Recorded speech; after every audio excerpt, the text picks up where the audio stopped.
নমস্কার, অমৃত সুরলহরীতে সবাইকে স্বাগত জানাই। আজ শুনব ঠাকুর শ্রীরামকৃষ্ণের বলা কিছু কথা।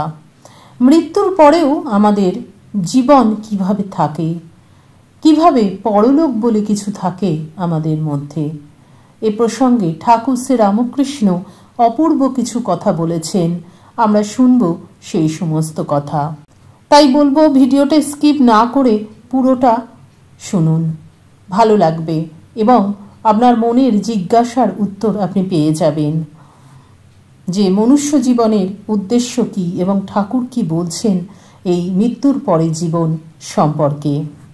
ঠাকুরের এক ভক্ত প্রাণকৃষ্ণ ঠাকুরকে জিজ্ঞাসা করছেন, মহাশয়, পরলোক কি রকম? ঠাকুর শ্রীরামকৃষ্ণ অসাধারণ এক গল্পের মাধ্যমে বোঝাচ্ছেন পরলোক কি রকম। ঠাকুর বলছেন, কেশব সেনও ওই কথা জিজ্ঞাসা করেছিল। যতক্ষণ মানুষ অজ্ঞান থাকে, অর্থাৎ যতক্ষণ ঈশ্বর লাভ হয় নাই, ততক্ষণ জন্মগ্রহণ করতে হবে, কিন্তু জ্ঞান লাভ হলে আর এ সংসারে আসতে হয় না, পৃথিবীতে বা অন্য কোনো লোকে যেতে হয় না। কোমরেরা হাড়ি রৌদ্রে শুকোতে দেয়, দেখো নাই, তার ভিতর পাকা হাড়িও আছে, কাঁচা হাড়িও আছে। গরু টরু চলে গেলে হাড়ি কতক কতক ভেঙে যায়। পাকা হাড়ি ভেঙে গেলে কুমোর সেগুলোকে ফেলে দেয়, তার দ্বারা আর কোনো কাজ হয় না। কাঁচা হাড়ি ভাঙলে কুমোর তাদের আবার লয়, নিয়ে চাকেতে তাল পাকিয়ে দেয়, নতুন হাড়ি তৈয়ার হয়। তাই যতক্ষণ ঈশ্বর লাভ হয় নাই, ততক্ষণ কুমোরের হাতে যেতে হবে, অর্থাৎ এই সংসারে ফিরে ফিরে আসতে হবে। সিদ্ধ ধান পুতলে কি হবে, আর গাছ হয় না। মানুষ জ্ঞানাগ্নিতে সিদ্ধ হলে তার দ্বারা আর নূতন সৃষ্টি হয় না, সে মুক্ত হয়ে যায়। কথামৃতে অন্যত্র আছে, ঠাকুর শ্রীযুক্ত বঙ্কিমচন্দ্রের সঙ্গে পরকাল প্রসঙ্গে আর্গুমেন্ট করছেন। Life after death, argument from analogy. Thakur Sri Ramakrishna বলছেন বঙ্কিমচন্দ্রের প্রতি, আচ্ছা, আপনি তো খুব পণ্ডিত, আর কত বই লিখেছ, আপনি কি বলো, মানুষের কর্তব্য কি, কি সঙ্গে যাবে? ঠাকুর বলছেন, পরকাল তো আছে। বঙ্কিমবাবু বলছেন, পরকাল সে আবার কি? শ্রীরামকৃষ্ণ, হ্যাঁ, জ্ঞানের পর আর অন্য লোকে যেতে হয় না, পুনর্জন্ম হয় না। কিন্তু যতক্ষণ না জ্ঞান হয়, ঈশ্বর লাভ হয়, ততক্ষণ সংসারে ফিরে ফিরে আসতে হয়। কোনো মতে নিস্তার নাই, ততক্ষণ পরকালও আছে। জ্ঞান লাভ হলে, ঈশ্বর দর্শন হলে মুক্তি হয়ে যায়, আর আসতে হয় না। সিধনো ধান পুতলে আর গাছ হয় না। জ্ঞানাগ্নিতে সিদ্ধ যদি কেহ হয়, তাকে নিয়ে আর সৃষ্টির খেলা হয় না। সে সংসার করতে পারে না, তার আর কামিনী কাঞ্চনে আসক্তি নাই। সিধনো ধান আর খেতে পুতলে কি হবে?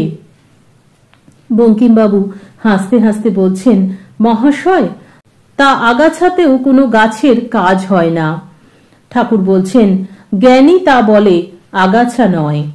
যে ঈশ্বর দর্শন করেছে সে অমৃত ফল লাভ করেছে, লাউ কুমড়া ফল নয়, তার পুনর্জন্ম হয় না। পৃথিবী বলো, সূর্যলোক বলো, চন্দ্রলোক, কোনো জায়গায় তার আর আসতে হয় না। উপমা দিয়ে ঠাকুর বলছেন, একদেশী, তুমি তো পণ্ডিত, ন্যায় পড়ো নাই? বাঘের মতো ভয়ানক বললে যে বাঘের মতো একটা ভয়ানক ন্যাচ কি হাড়ি মুখ থাকবে, তা নয়। সকলে হাসছেন ঠাকুরের কথা শুনে। তারপরেই ঠাকুর বলছেন, আমি কেশব সেনকে ওই কথা বলেছিলাম। কেশব জিজ্ঞাসা করলে, মহাশয়, পরকাল কি আছে? আমি না এদিক না ওদিক বললাম, কুমোররা হাড়ি শুকোতে দেয়, তার ভিতর পাকা হাড়িও আছে, আবার কাঁচা হাড়িও আছে। কখনো গরু টরু এলে হাড়ি মারিয়ে যায়। পাকা হাড়ি ভেঙে গেলে কুমোর সেগুলোকে ফেলে দেয়, কিন্তু কাঁচা হাড়ি ভেঙে গেলে সেগুলি কুমোর আবার ঘরে আনে। এনে জল দিয়ে মেখে আবার চাকে দিয়ে নতুন হাঁড়ি করে, ছাড়ে না। তাই কেশবকে বললুম, যতক্ষণ কাঁচা থাকবে কুমোর ছাড়বে না, যতক্ষণ না জ্ঞান লাভ হয়, যতক্ষণ না ঈশ্বর দর্শন হয়, ততক্ষণ কুমোর আবার চাকে দেবে, ছাড়বে না। অর্থাৎ ফিরে ফিরে এই সংসারে আসতে হবে, নিস্তার নাই। তাকে লাভ করলে তবে মুক্তি হবে, তবে কুমোর ছাড়ে। কেননা তার দ্বারা মায়া সৃষ্টির কোনো কাজ আসে না। জ্ঞানী মায়াকে পার হয়ে গেছে, সে আর মায়ার সংসারে কি করবে? তবে কারুকে কারুকে তিনি রেখে দেন মায়ার সংসারে লোকশিক্ষার জন্য। লোকশিক্ষা দেবার জন্য জ্ঞানী বিদ্যা মায়া আশ্রয় করে থাকে। সে তার কাজের জন্য তিনিই রেখে দেন, যেমন সুখদেব শঙ্করাচার্য। বঙ্কিমবাবু চন্দ্রকে জিজ্ঞাসা করছেন, ঠাকুর, আচ্ছা আপনি কি বলো, মানুষের কর্তব্য কি? বঙ্কিমচন্দ্র হাসতে হাসতে বলছেন, আজ্ঞা, তা যদি বলেন তাহলে আহার, নিদ্রা ও মৈথুন।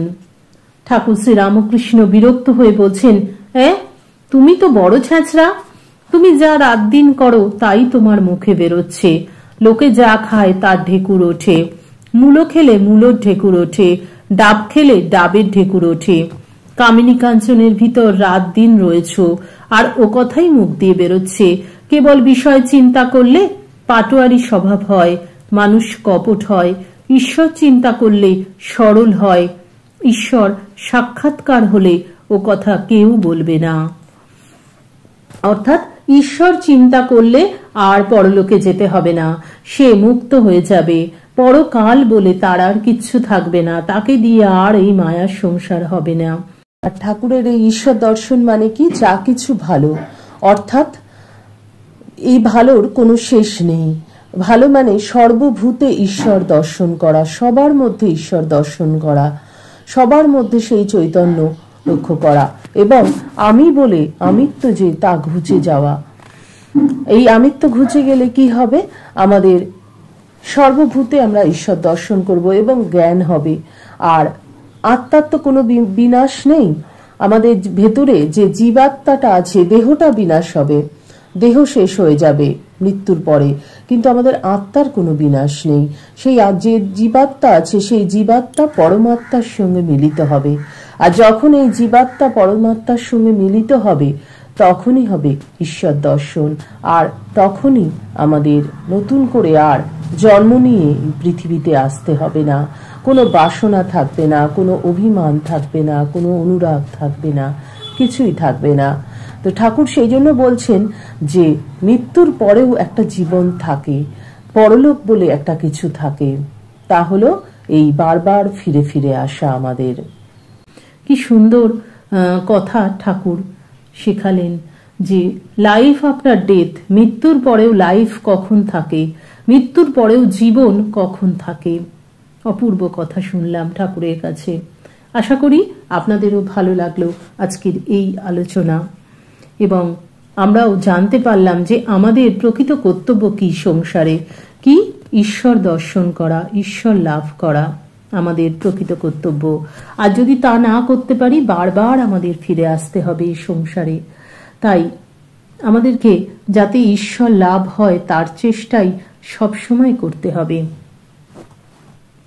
আজকের মতন এখানেই বিদায় নেব। ঠাকুরের চরণে আভূমি লুণ্ঠিত প্রণাম জানিয়ে আজকের মতন এখানেই বিদায় নিচ্ছি। ঠাকুর মায়ের কৃপায় আপনারা সকলে খুব ভালো থাকুন, সুস্থ থাকুন, সকলের মঙ্গল হোক, সকলের ভালো হোক। হরি ওম তৎসৎ। শ্রীরামকৃষ্ণ অর্পণমস্তু। জয় মা শারদেশ্বরী, জয় তু স্বামীজি মহারাজ।